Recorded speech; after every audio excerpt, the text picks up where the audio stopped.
Lokrajya news channel मध्ये आपले स्वागत आहे।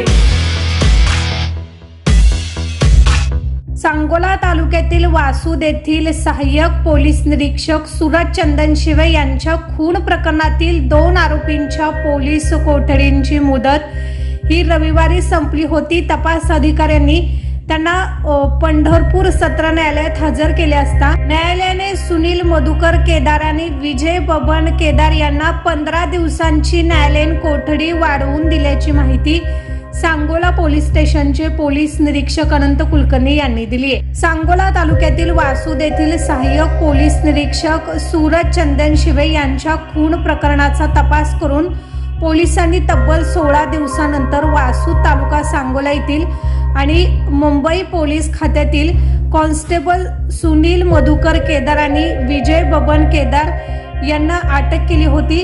गेल्या 4 दिवसांच्या वाढीव पोलीस कोठडीत आरोपींकडे आणखी सखोल चौकशी करून गुन्ह्याच्या दृष्टीने आणखी काही पुरावे अथवा धागेदोरे सापडतात का याचा तपास केल्याचं पोलिसांनी सांगितलं आहे।